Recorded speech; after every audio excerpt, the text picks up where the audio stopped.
on marching on. Head down till the work is done. Waiting on that morning sun. Soldier, keep on marching on. Wanna take a drink of that promised land. Gotta wipe the dirt off of your hands. It gets hard to stand.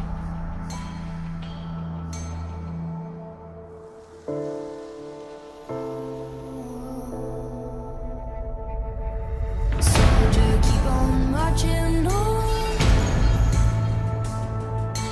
Head down to the work is done.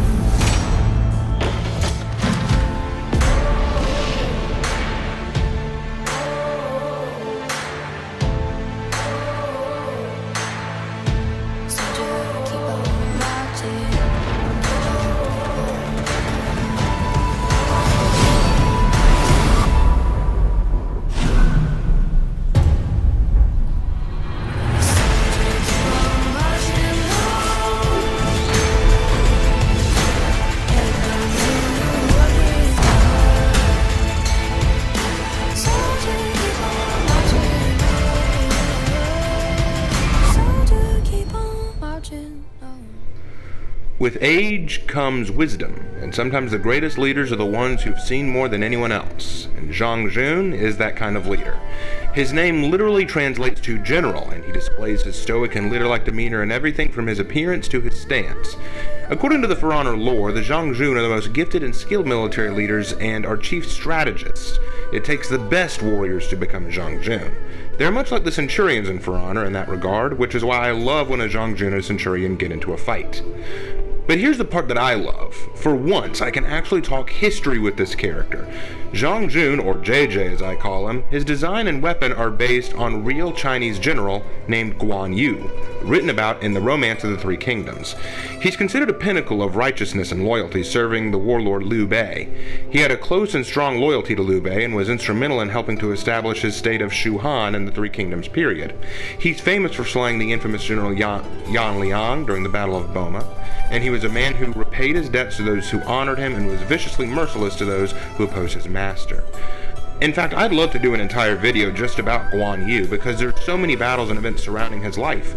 So y'all let me know in the comments if that's something you'd like to see me discuss. I'll do it here, but we might, well, if I try to do it here, we might be here for way longer than 30 minutes, which would be a little bit crazy and a little self-defeating. Regardless, what you do need to know is that Jiang Jun embodies the spirit that made Guan Yu deified in the Sui dynasty and makes him still a popular and beloved figure in Chinese history today. Jiang Jun are leaders, loyal to the Wu Lin and righteous to a fault. They're fierce to their underlings and followers to ensure their strength and devotion is maintained, but also merciless to their enemies. The Jiang Jun might come off as an old fool, but when in battle, it's always helpful to have a man who reads the battlefield like a master.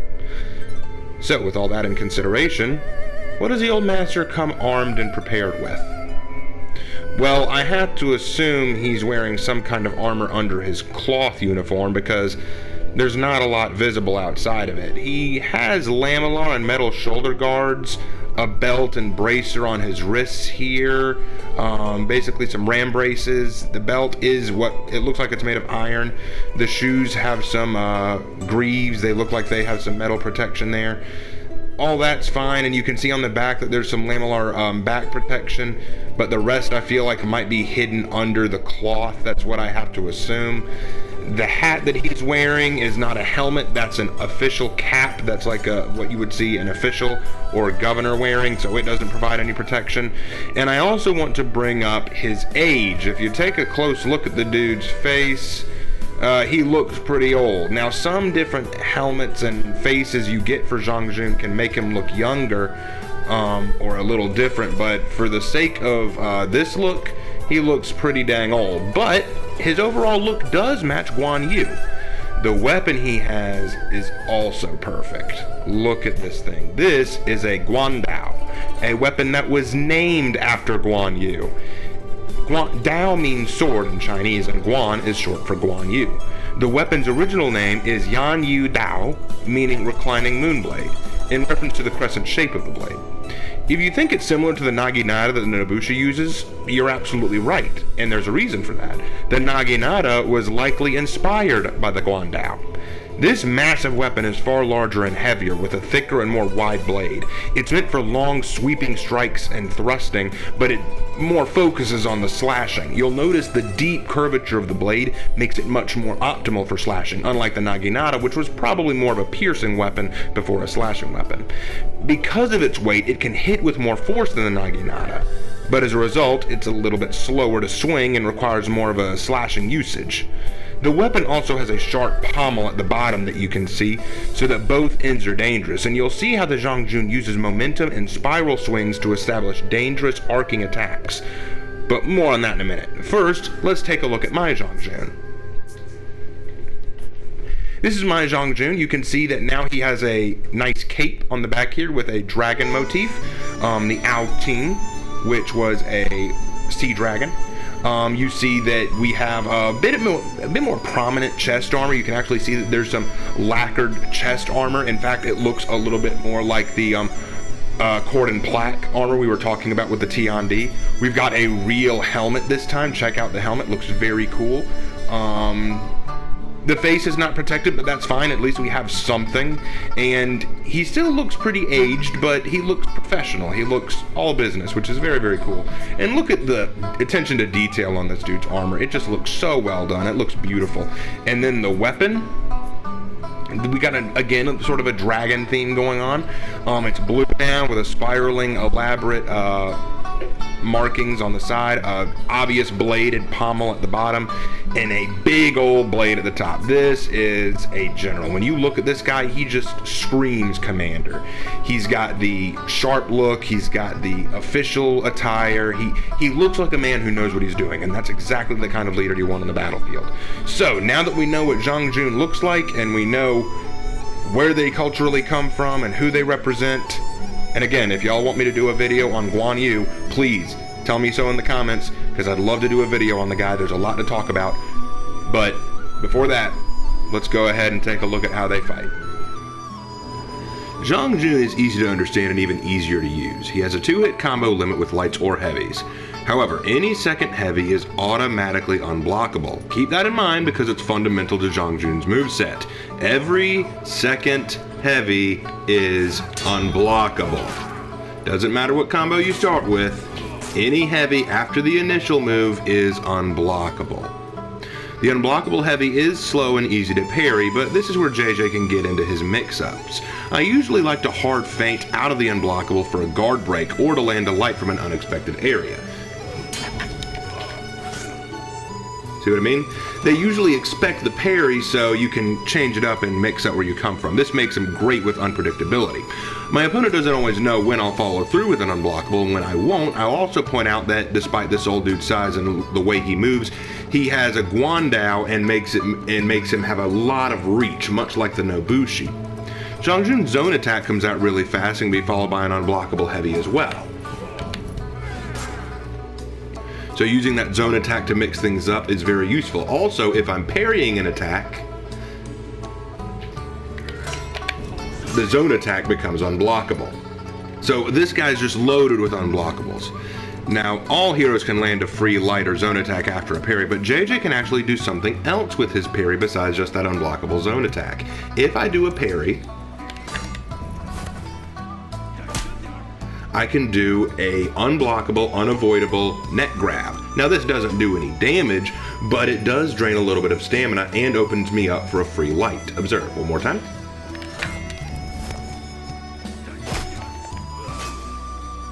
It doesn't open you up for a free heavy, but it gets rid of some of their stamina and allows you to play them around a little bit. Now, adding on to his stamina draining abilities, JJ can do a dashing forward heavy, but can soft feint that out for a kick to the shins. That's the initial attack, and that's the kick. Doing that kick grants a free light. Because your opponent doesn't know whether you'll follow through with the attack or not, it's great to throw that in. The only real way to avoid it is to dodge. Like an assassin, JJ can do a dodging heavy attack while this does moderate damage. It's easily predictable. So what I like to do is I like to soft feint out of this by doing a light from the complete other direction. However, if I know how to mix it up, make my brother guess, I can usually just follow through with it. Because sometimes he won't know it's coming. Of course, he knows it's coming in my case, he can hear me. Now, I know what some of you are probably thinking. All of that sounds great, but all these unblockables and heavies and stamina drain cost you stamina, doesn't it? How can JJ be viable when his stamina drops like a rock in a pond? Well, this is where we get into the major backbone of the JJ, Shifu's pose. Recognize that name?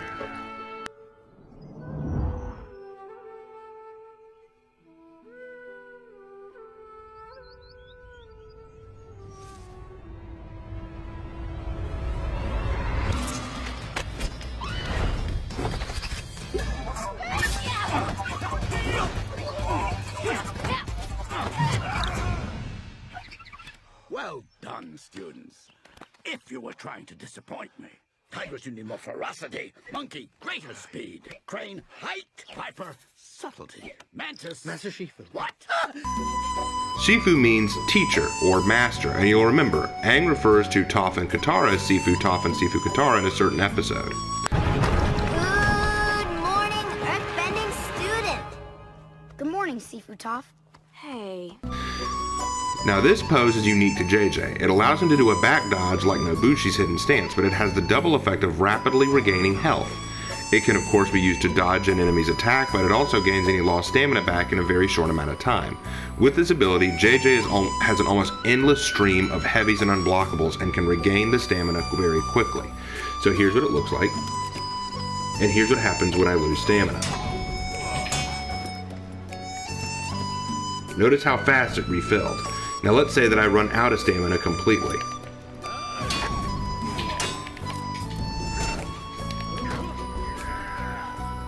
So I'm completely out of stamina. Go into the Sifu's pose, it's back in no time. Also, it helps to dodge, so if my brother attacks me, it helps to get out of the way of his attack, much like a Nobushi move. But again, it's all about that timing. Do it again. It's good to retaliate with the zone attack in my experience. So any final advice with the JJ? What needs to be said? JJ is straightforward and easy, but your opponent may know that too, so don't be afraid to mix things up. Feint out of your unblockables or do a dodge heavy into a feinted light dodge, use your kick and throw in a few lights. It's not complicated, but it's just easy enough to work. And now for a duel.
Okay, folks, that was incredibly tough. Maybe I need to go back and rethink my Warlord video a little bit, because that was a hard fight. Anyway, let's move on to the executions. Okay, guys, we've talked about how they fight, and don't they fight awesome. I love the JJ. They are just so much fun to use. And we've talked about their culture. We've talked about where they come from. We've talked about Guan Yu. Again, you want me to do a video on them? Comment, please, let me know. We want to do it, but I'm only going to do it if y'all want it. Now, let's talk about the executions. Not a lot to go over, so let's go ahead and hit it. Upward guillotine.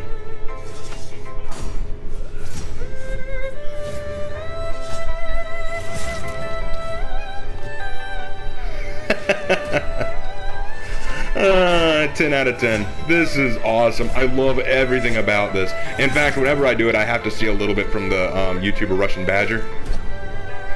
This is bait. This is bait. This is bait. Now I'm the bait. I'm no longer the bait. Okay, so let's talk for just a minute about what he's doing here. So each of the side strikes to the head are meant to disorient. So let's watch it. First a kick to the gut, knock the arm down, strike the head, try the other side of the head, strike the stomach, under the neck. Okay, so one small problem with this, in the final strike where he brings the blade up through the neck, there isn't enough leverage in the center of the blade to get that kind of cut, so the decapitation is a little bit hard to buy. But here's the great thing about the Guan Dao. If there's ever a blade that the Wu Lin have that's good for decapitation, this is it. I'd take it over the Dao or the hook swords any day. This is a decapitation machine, so I'll give it a pass this time. This time. That is an awesome execution. I love it. It is so funny, but so badass. It fits him perfectly. Good night, sir. Falls to the ground. Excellent finisher. That's just awesome. All right, 10 out of 10. Moving on to the next one. Backhand spiral.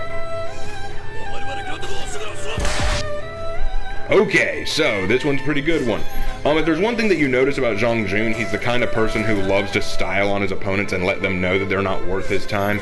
So we get a backhand to the face, then a spiraling cut across the back, and then one off the neck. Now here's where I love it. Some of y'all are thinking, well, Cliff, you got on the decapitation thing because it's too easy. Well, look where his first blade shot hits. He hits the side of the neck, already establishing something of a cut. The last cut finishes the blow.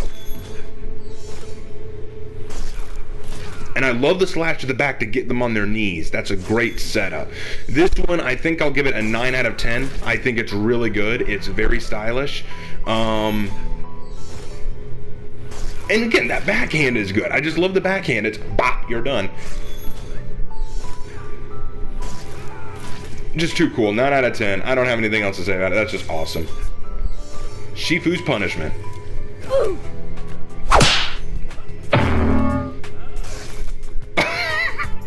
What? Okay, we talked about what Shifu means. It means teacher or master. What the hell? Okay, so knocks him in the stomach, drops it so that he can smack him in the side of the head, throws it at his head so it conks him on the head.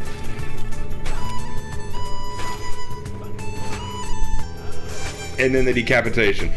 Oddly enough, it's not the decapitation that gets me, it's everything before that. So many things about this could go wrong, like if he didn't kick up his Guan Dao right where he needed it to be. Why did he drop it on his foot in the first place? What if he didn't catch it well enough to finish this off? It's so cool, but there's so much I don't get about it.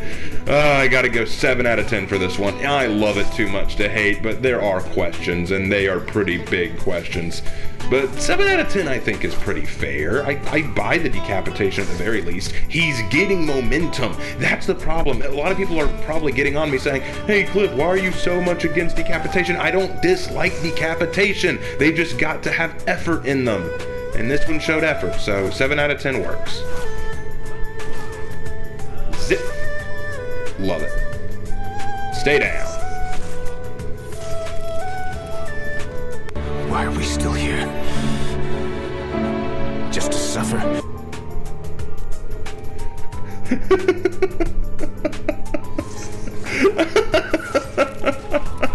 This is so stupid. Oh no. Okay, so let's watch the blade So 1 to the leg, then to the chest, then a side strike to the head. Watch again. That side strike to the head is not deadly. It's just a side of the blade hit to the face. Watch it again.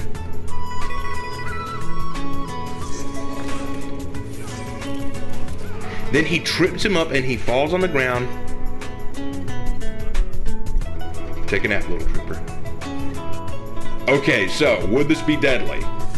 No, this is actually not deadly. Unless that shot to the chest cut something vital, this would not kill immediately. This is not an instantly lethal death. Would it kill eventually? Maybe. Depends on how deep the cut was, which it's hard to tell. But everything about so without knowing how deadly this is, the best I can give it is a 6 out of 10. It's so stylish, and then again, it's so stupid. If the Shugoki is the mean lord for the samurai, and the Lawbringer is the mean lord for the knights, JJ is the mean lord for the Wu Lin. Just look at that. I could think of so many jokes just to put with that last moment. But anyway, 6 out of 10. I think that's the best I'll give it. Let's move on. Fly swatter.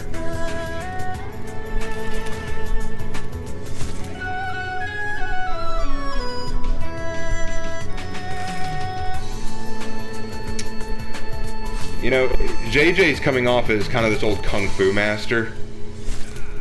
Just look at that shaking of the head. I'm so disappointed in you. Just get off. Okay, so do I buy this one? Well, this placing of the blade is deadly. This would kill. But the idea of him running into it? I don't buy that. That's a little harder to buy. I feel like if he's got enough cognizance to know to attack him, he would know not to run face first into a blade. And then, of course, the whole blocking everything he does, which is just badass. Nope.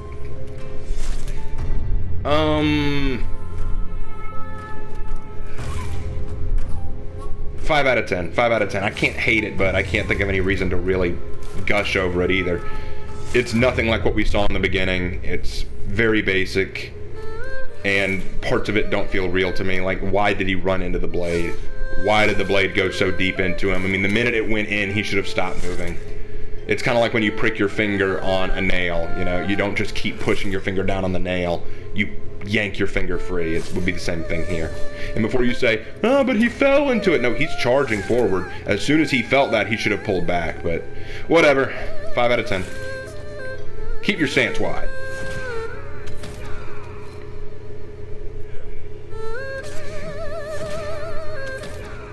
All right, would this kill? Let's take a look.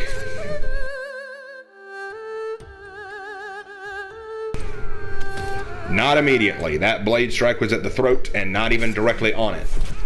It looks like it cut just the side of his neck. Let's see if we can't get it from another perspective. Yeah, I didn't quite get all the way through the throat and then knocks him away with a punch. I like how he goes into a horse stance. That's called a horse stance. Horse stance is a classic kung fu stance. Little known fact, it actually isn't that great for balance, but it's great for getting a core. So, very nice. I'll go 6 out of 10 on it. It's good. It would kill. And the punch is a good finisher. And the stance is good to end on, so it fits the name. Keep your stance wide. It's almost like the JJ is teaching his opponent how to fight as he kills them. Like, I'm going to show you how to do it right. And that kind of fits his character. If he's a general who really cares about battlefield perfection, he's going to want to teach his own soldiers as well as his enemy. Let me show you how a real warrior fights. And his age goes along with that. If he's seen a lot of battle, he knows how to fight. Alright, so 6 out of 10. Ember management.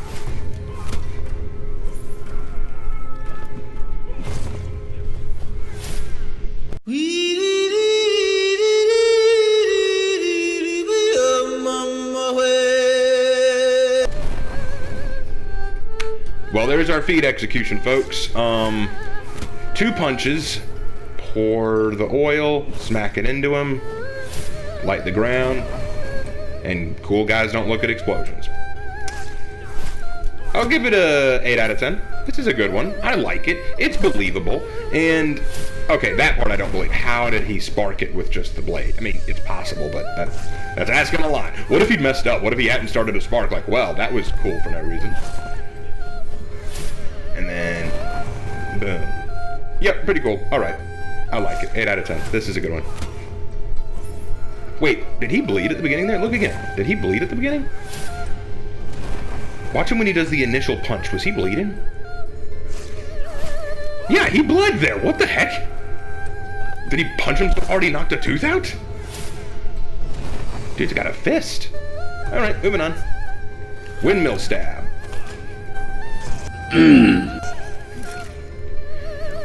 Okay, this one's pretty good and quick. So let's see. Kick it into the face, then stab the exposed belly. Pull out. Now, the reverse way he's holding it is a little funky, but it's passable. And then he goes back into that wide horse stance when he removes it. Again, very good. Very nice. Okay, I'm going to give this one an 8 out of 10 as well. 8 out of 10. I think that really works. It's very nice. I love that he stays in that strong stance. I like where he places the blade. That would be very deadly. Very cool. I love it. This is a good execution. 8 out of 10. Slammed head. Whoa. One more time on that.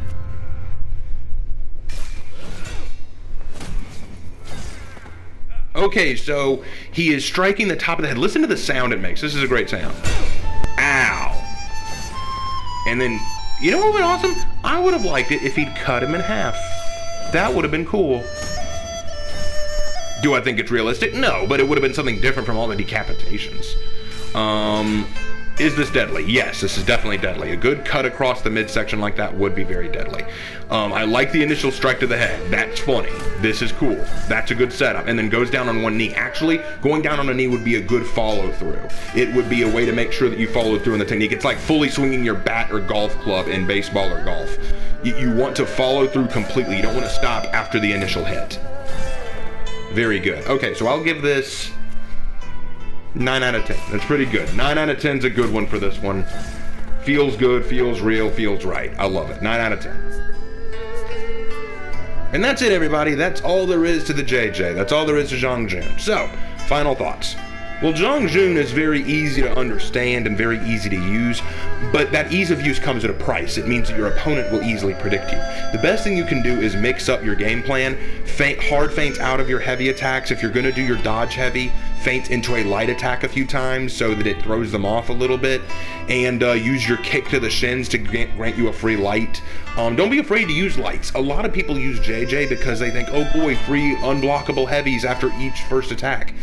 But that kind of mentality opens you up against experienced players who know to anticipate it.